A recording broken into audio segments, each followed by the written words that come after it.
They see me as the dull, responsible daughter, the emotionless bank account, the one who shows up, writes the check, and disappears into my work without a word. They forget I'm a forensic accountant, one who hunts down the nation's most sophisticated financial criminals. I've unraveled Ponzi schemes that fooled federal regulators. I've traced money through 17 offshore shell companies to catch embezzlers who thought they were untouchable. And right now, I'm standing in my parents' living room holding a cardboard box taped together so poorly one corner is already peeling. Inside, a blender. Not just any blender. The exact same one I gifted my mother 4 years ago when they downsized. Except now, it's grimy. The cord is crusted with dried coffee stains. The plastic pitcher is scratched and cloudy. Someone shoved a Starbucks gift card inside. I check it. $15. $15, 10 feet away. My 29-year-old sister Fallon is screaming like someone just set off fireworks inside her chest. High-pitched, ear-splitting squeals that could make a dog howl 3 blocks away. She's bouncing in designer athleisure, waving a document above her head like she's won the lottery. That document is a quitclaim deed to the historic carriage. House the red brick beauty with oak floors and arched windows in the priciest historic district in our city. The one our grandparents left to the family trust, fully paid off, no mortgage, no liens. Worth $450,000. And my parents just handed it to her. Right now, in front of 50 guests at their 35th wedding anniversary party, the party I paid for.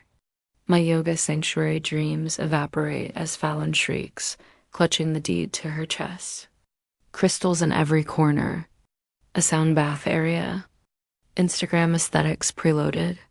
My mother, Marcella, turns to me, smiling that same smile. The one that looks warm to everyone else, but feels like a knife sliding between ribs when it's aimed at me. She's wearing the $2,000 pearl necklace I gifted her last Christmas. Scarlet, darling, she says, dripping with condescension cloaked in affection. You're so practical.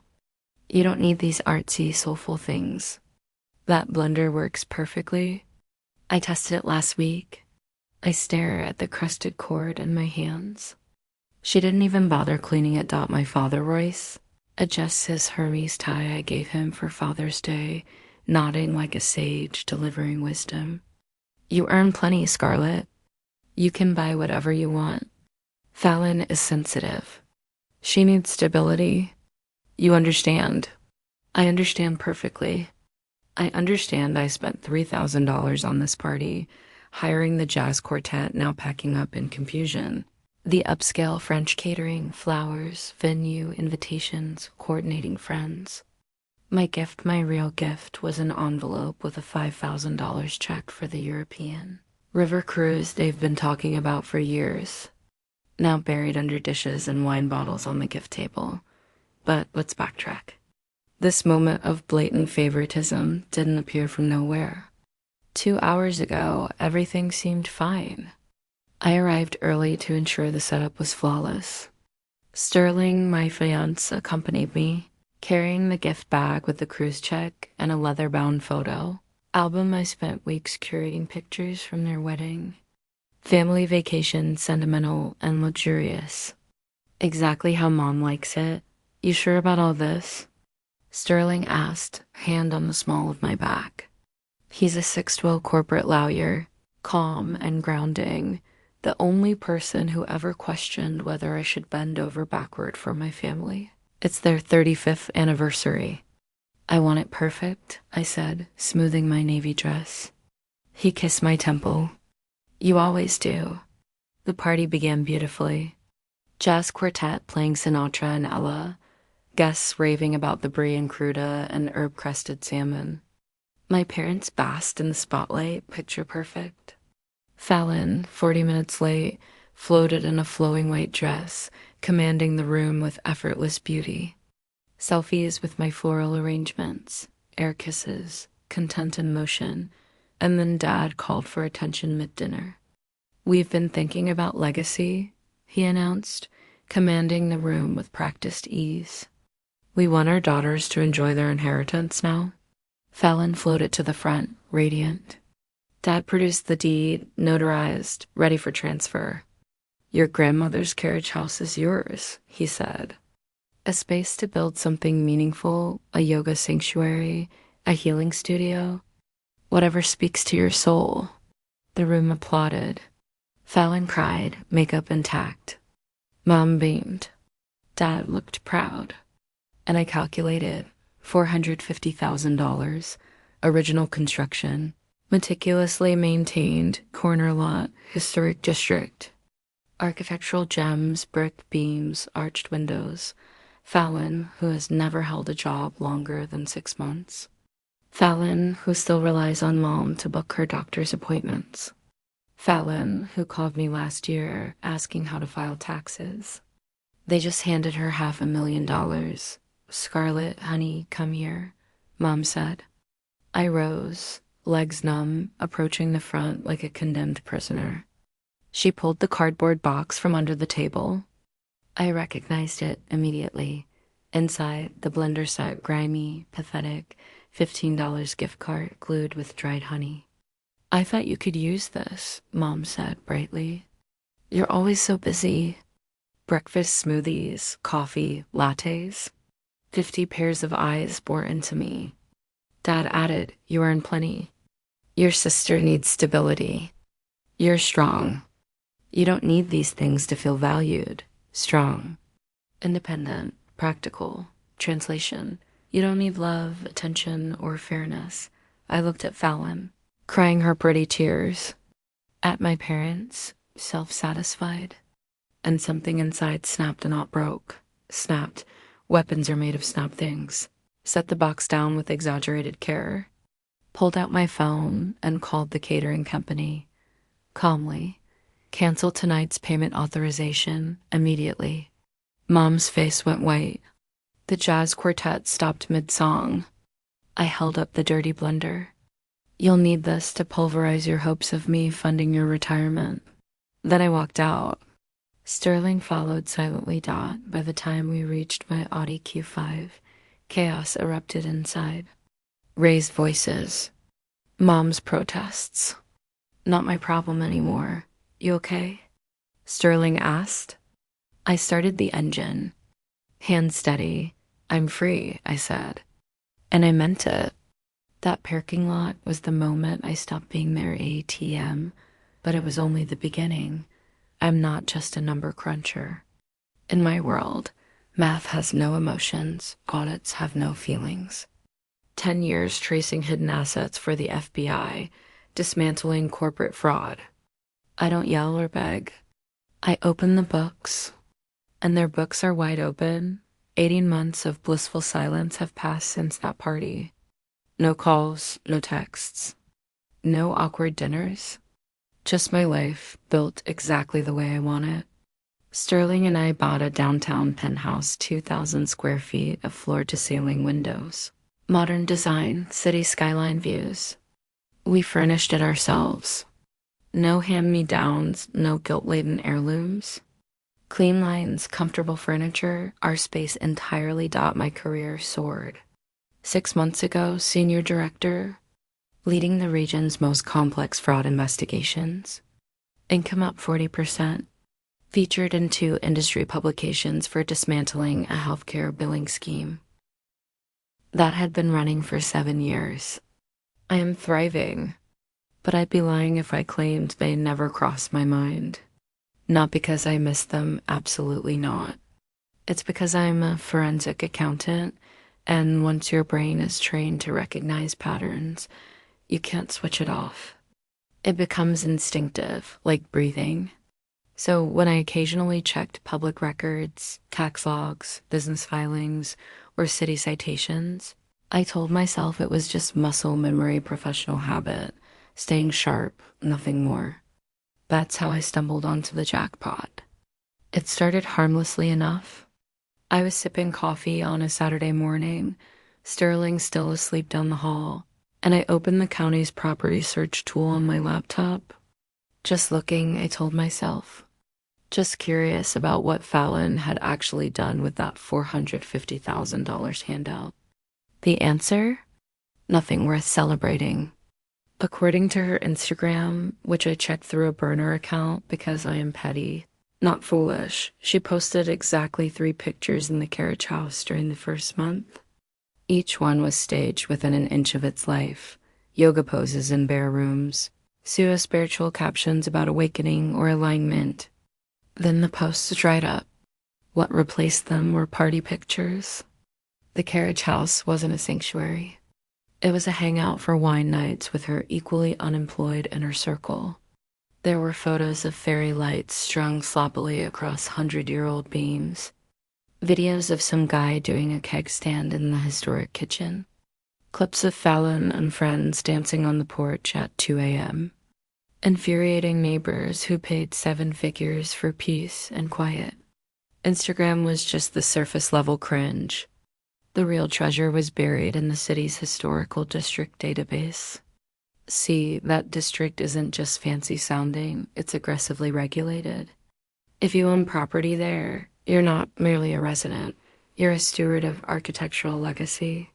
There are rules on everything: paint color, grass height, window restoration, and the fines aren't gentle warnings. I pulled up the carriage house address and felt my pulse pick up as violation after violation filled the screen. Violation code 847HG. Failure to maintain landscaping to district standards. Front lawn grass surpasses 8 inches. Fine, $500 per day until corrected. Violation code HN3HG.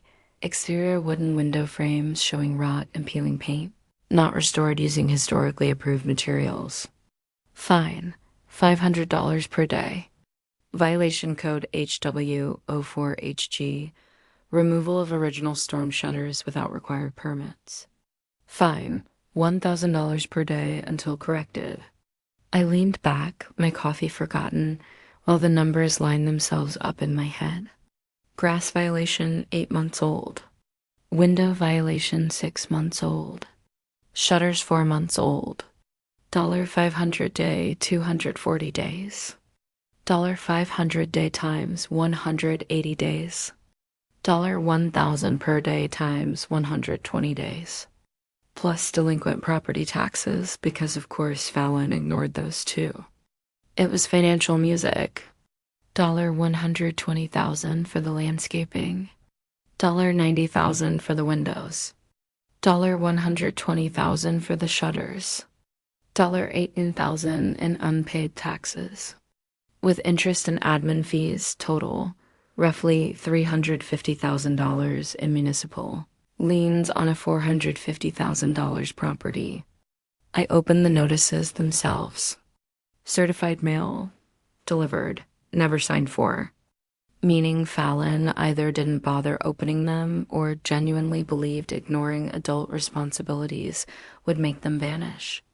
The city filed a priority lien 4 weeks earlier. Priority liens supersede everything, even mortgages. The city gets paid before anyone else. I sat in my gorgeous penthouse, sunlight spilling across the floor, and smiled. Here's the thing my family never understood. Debt isn't emotional.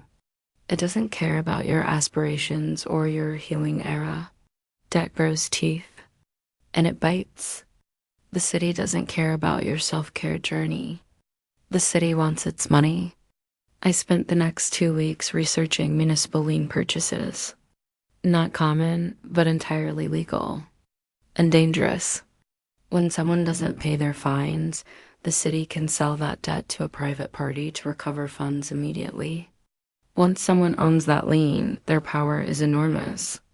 They can foreclose, force a sale, negotiate on their terms, or make life miserable for the debtor. I created the LLC on a Tuesday. MRS LLC Municipal Asset Recovery Services. Registered in Delaware with a generic agent address, untraceable back to me. Boring, official, perfect. By Monday, I called the revenue department. I am interested in purchasing municipal liens on a historic district property, I said, voice cool and professional. What's the procedure? 3 days later, after paperwork and a wire totaling $348,750, every cent of fines, penalties, taxes, and interest, I owned the debt. Every piece of it. The city was delighted. They got instant cash, avoiding years of chasing Fallon through court. And I got leverage. Indisputable leverage. That carriage house, the gift meant to provide Fallon with security, was now effectively mine. She just didn't know yet. I told Sterling over dinner that night, showing him the documents. He flipped through them with that lawyer focus of his, then looked up in disbelief. You bought your sister's debt. I bought the city's debt, I corrected. My sister is simply the person responsible for it. She's going to lose the house. Only if she can't pay me back $348,750 plus interest, I said calmly. Everything I'm entitled to as the lien holder. Sterling laughed, shaking his head. They truly have no clue what they did, do they? Handing a $500,000 asset to someone who can't even pay taxes. No, I said, pouring more wine. They really don't. But I didn't move immediately. This wasn't about rage. This was strategic pressure, consequences, a lesson in accountability. So I waited. I drove by sometimes, watched it decay in real time. Grass like a jungle. Windows rotting. Fallon posting brunch selfies while the house fell into financial ruin. My parents were likely enabling her nothing new. I waited. I let the trap settle perfectly. Because I knew, after 33 years of being underestimated, that eventually they would come knocking. They always come knocking. And when they did, I wouldn't greet them with checks. Just consequences. The call that finally shattered the silence came on a Wednesday evening. Sterling and I were cooking. He was doing the pasta. I was chopping vegetables when my phone buzzed. I glanced at the caller ID and felt a familiar pinch in my gut. Aunt Ramona. She's my father's younger sister and the only member of the extended family who has ever voiced, out loud, that my parents' treatment of me is wrong. She's called a few times in the past year checking in, reminding me I'm not crazy for cutting contact. I answered on speaker. Hey, Aunt Ramona. Scarlett, honey. Her voice was strained. I'm at City Hospital. Your father's in the IA. My hand froze mid-movement. Sterling's head snapped up. What happened? Your mother says it's a heart attack. They brought him in about 40 minutes ago. She's not coping well. She asked me to call you. Of course she did. My mother would never contact me directly. That would mean admitting she needed something. Is he stable? I asked, my brain automatically shifting into fact-gathering mode. They're running tests, Scarlett. I think you should come. I'll be there in 20 minutes, I said, hanging up. Sterling immediately shut off the stove. I'm driving. You don't have to, Scarlett. He cupped my face gently. You're shaking. I looked down. He was right. My hands trembled not from fear, but from something older. Something deeper. You know what I'm thinking about? I said softly as he drove, city lights smearing past the windows. Sterling reached over and held my hand. Tell me. 3 years ago. August 14th. 2:30 in the morning. My voice was clinical, almost detached. I had acute appendicitis. The pain was so bad I couldn't stand upright. I was on the bathroom floor and I called Mom. Sterling's jaw tightened.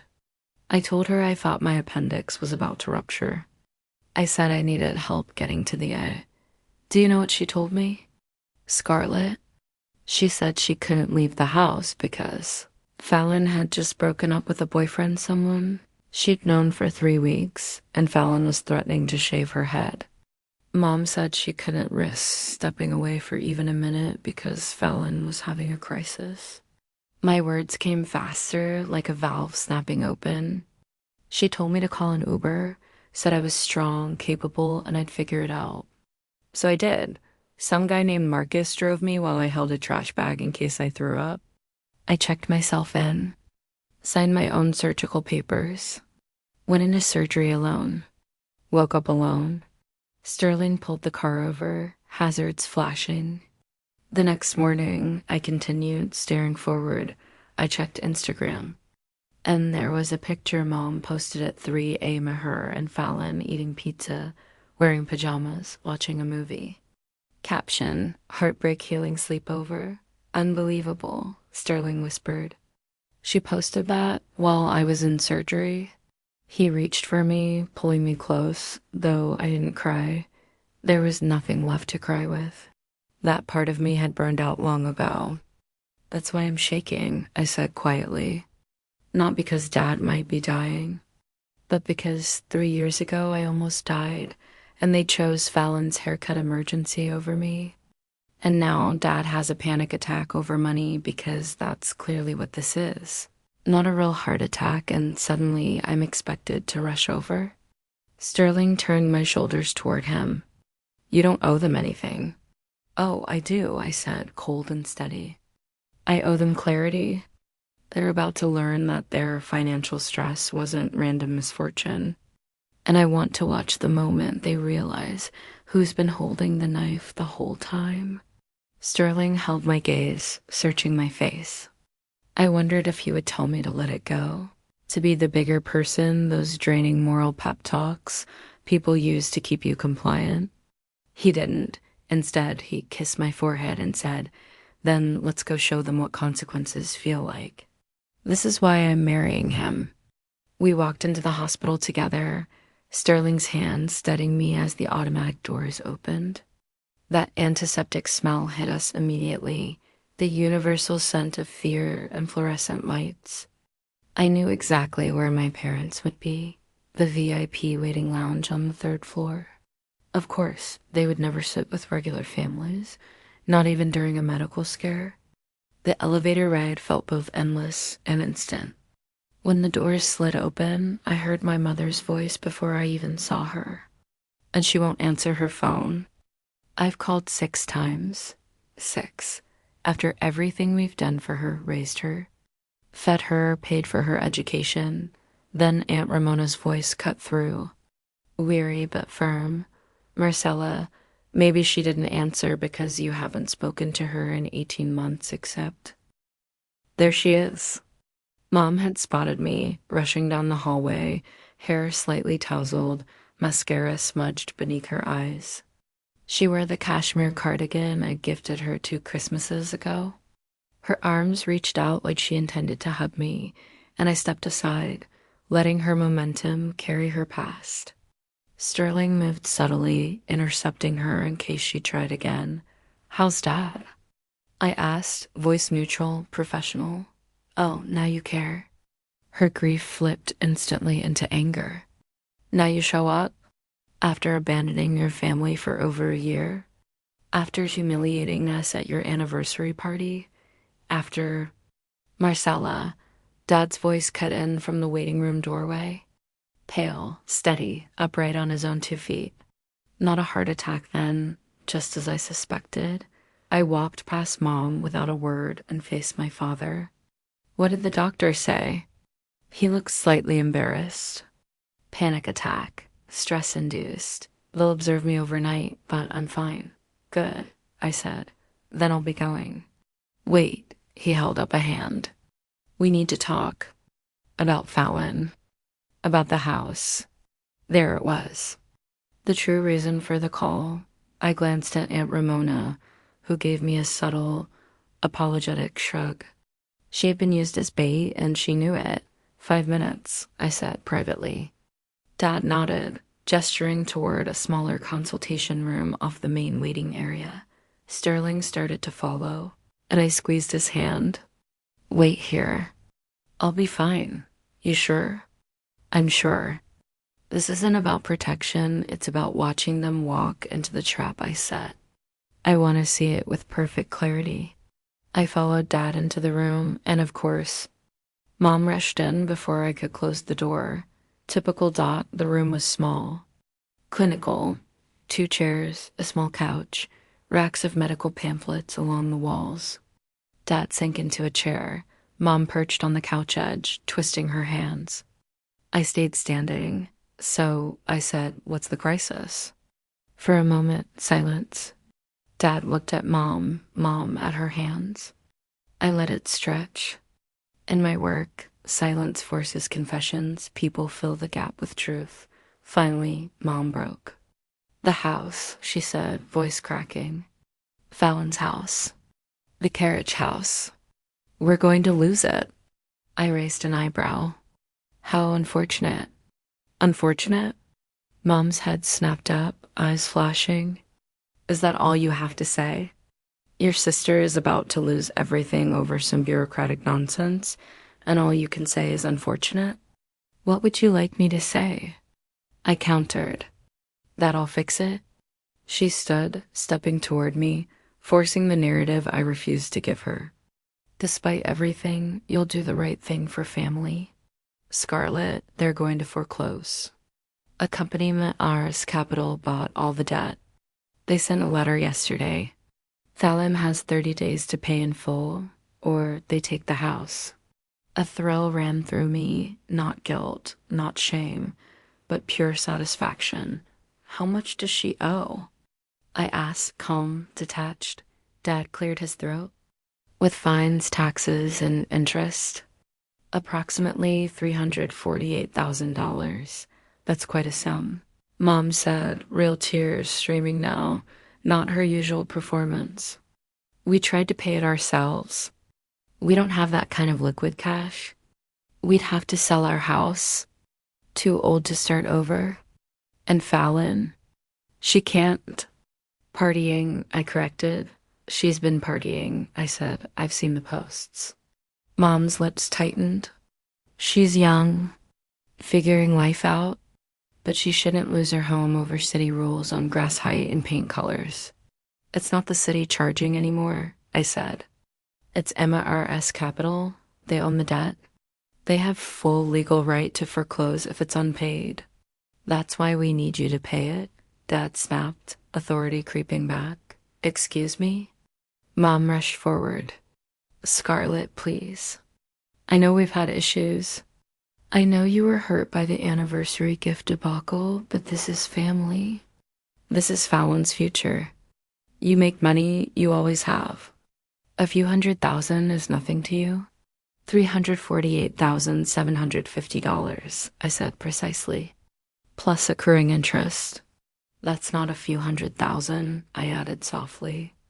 "That's more than most people earn in 7 years." "But you're not most people," Dad said, standing patriarchal air in place. "You're a Kingsley. Kingsleys protect family. Grandfather would be ashamed if he knew you'd let Fallon lose the house he built."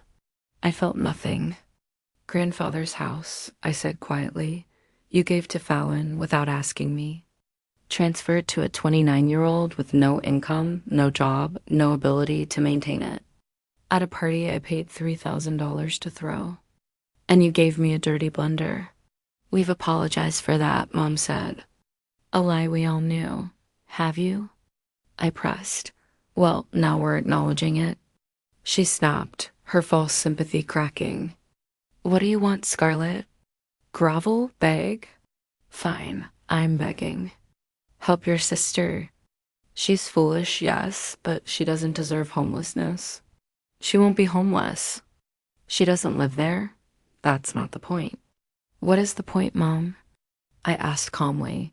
"The point is," Dad said, voice hard, warm pretense gone, "you fix the consequences of our poor decisions. Again, valuable asset to someone incompetent. Now the consequences are due. You're going to make it disappear." "She's your sister," Dad insisted. "Family helps family." I tasted the word like poison. When did this family help me? When I nearly died alone? When I needed a down payment and you funded Fallon's fleeting ventures instead. When I graduated top of my class and you missed it for a yoga retreat. You never needed help, Mom said, resentment creeping in. Everything came easy. School, work, money. You never struggled like Fallon. You mean coddled? I interrupted. Enabled. Given everything, taught nothing. That's what I've seen. I know what it's like to earn everything while watching my sister get everything free. Dad's face reddens, stress rising. This gets us nowhere. Scarlett, will you help or not? The moment. I saw them tense, expecting yes or no. They weren't ready for option 3. I let silence linger, then walked slowly to the door. Sterling? I called. Bring the briefcase. Hope flickered in Mom's eyes. She assumed a checkbook. Sterling appeared, briefcase in hand, neutral, nothing betrayed. Thank you, I said, taking it. He squeezed my hand briefly, stepped back. Aunt Ramona peeked in, curious. I placed the briefcase on the table and opened it deliberately. You want my help? You want me to write $348,750 plus interest to save Fallon from her own negligence? Yes, Mom breathed. Exactly, but here's what you don't understand. I pulled the first document. I've spent 18 months studying the destruction financial irresponsibility causes. I've watched this house, grandfather's house, decay because Fallon ignored yard work and window maintenance. I laid the document out, city inspection photos. Overgrown grass, rotting windows, missing shutters. Dad went pale. I continued with more documents, Instagram printouts, beer cans on the historic porch, friends climbing beams. Where did you get these? Mom whispered. Instagram is public, I replied. Anyone can see, including the Historic Preservation Board. Next stack. Property tax records, violation notices, fines. 17 certified letters, all ignored, and now the bill is due. Final document, the MARS LLC purchase agreement with the city. This proves someone bought Fallon's debt 3 months ago. $348,750. Dad's hands trembled. Eyes scanned the document. Stopped breathing. What? Mom demanded. Dad found it. Corporate registration, MARS LLC, registered agent, officers. Sterling J. Bennett, attorney. You, Dad whispered. Fear in his eyes. Mom's face cycled. Confusion, realization, horror, rage. You're foreclosing on your own sister? I'm not foreclosing, I said calmly. I'm the lien holder. Fallon can keep the house if she pays $348,750 plus 12% per year, interest $40,000 per year. This is insane, Mom shouted. You're destroying her over a blunder? Taking everything because of a $450,000 house? I smiled. No, Mom, not the blunder. That was the moment I realized who you are. This is consequences.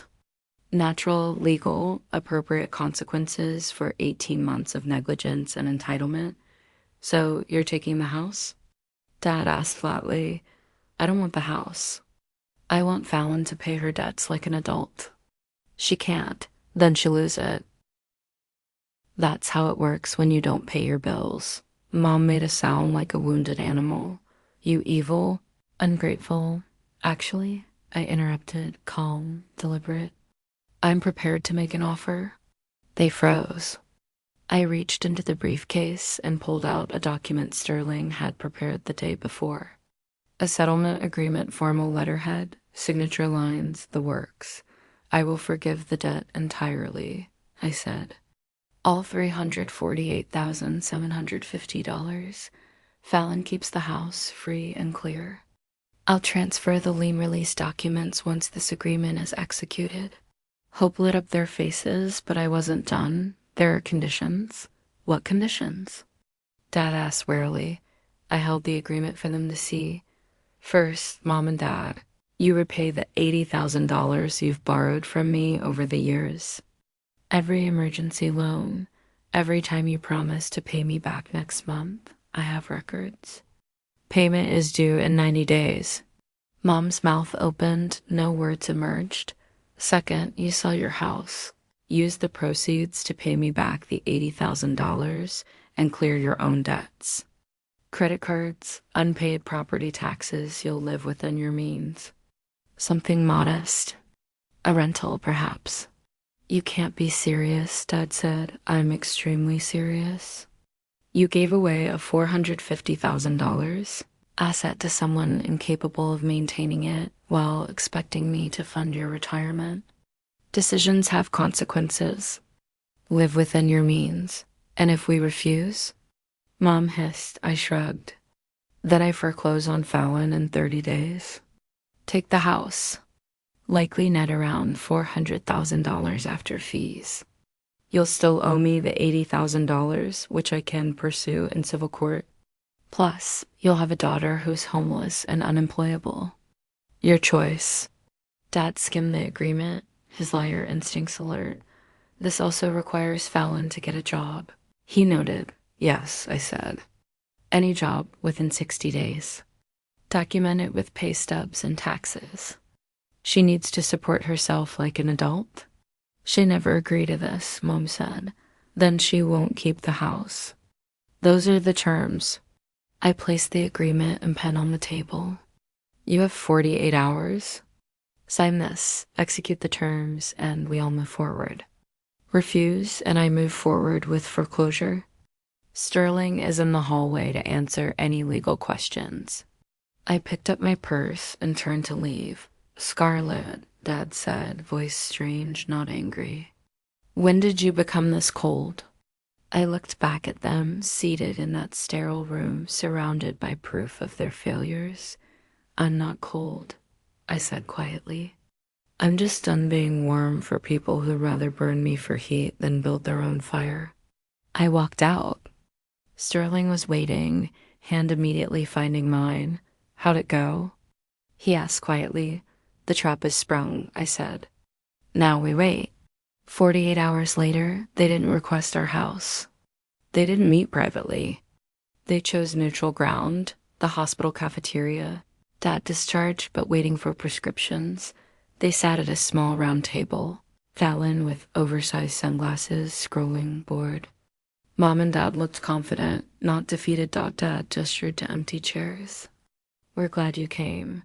Do you have the signed agreement? I asked, standing. We have. An agreement, Dad said, tapping a folder. A counteroffer, Mom added. We reviewed your terms, draconian. We'll repay $80,000 over 5 years, but we will not sell the house. And Fallon doesn't need a menial job. That's vindictive. Mom crossed her arms. We're your parents, not your tenants. You can't force us. They thought they'd called my bluff. I looked at Sterling. His eyes danced, no smile. Actually, I said, voice slicing through cafeteria chatter. There's something we need to discuss before civil court.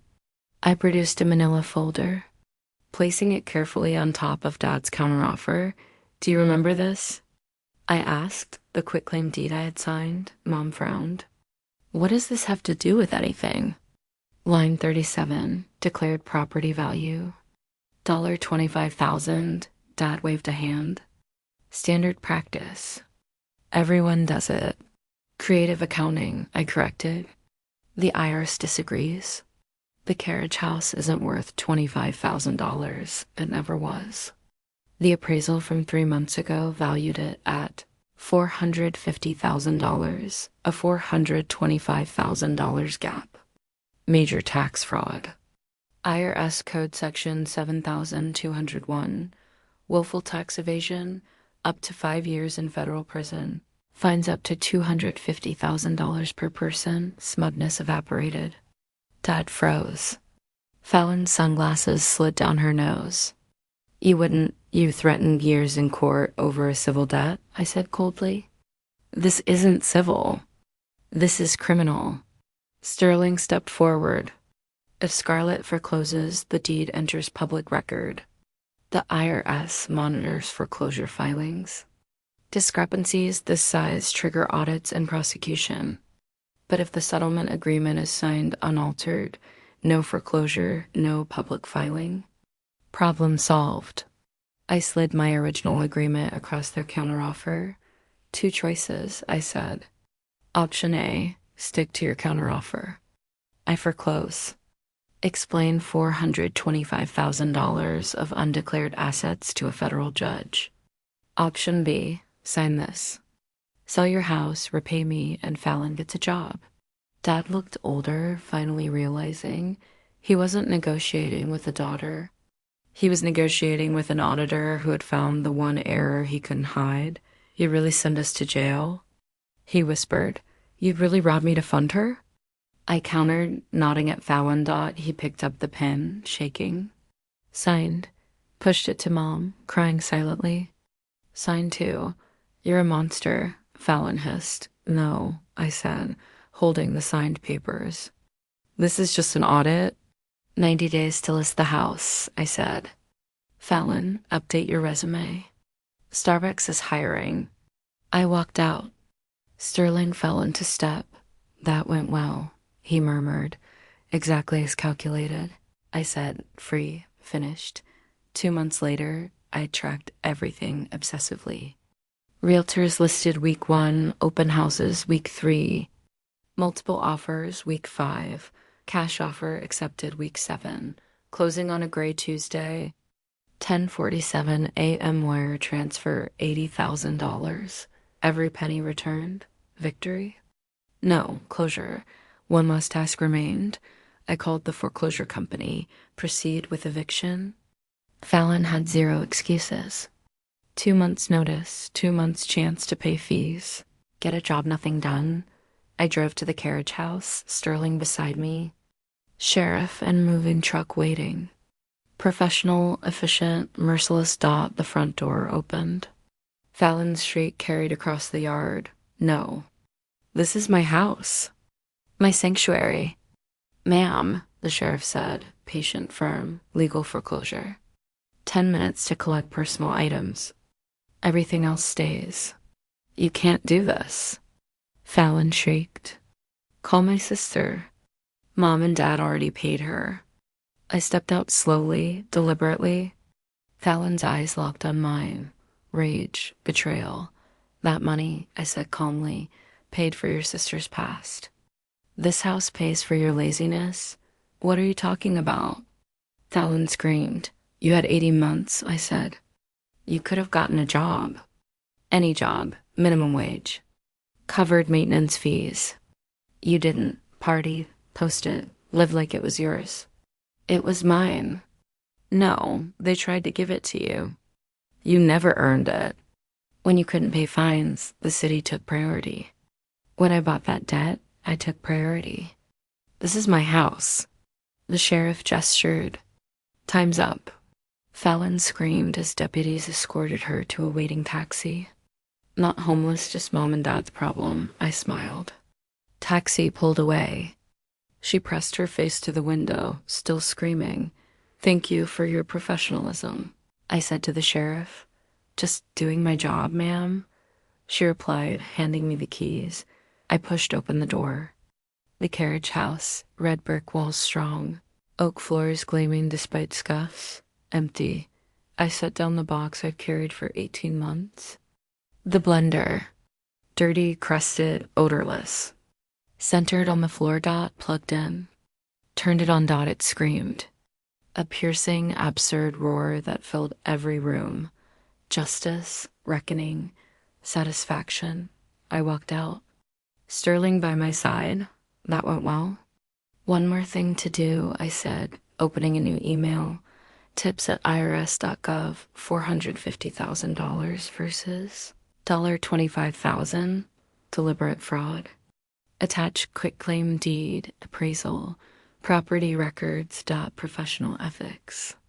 I don't cover up discrepancies. I report them. I hit send. The email vanished into the digital void, leaving Rice and Marcella Kingsley to the federal government. Done. I retrieved the sold sign from my trunk, hung it perfectly on the gate.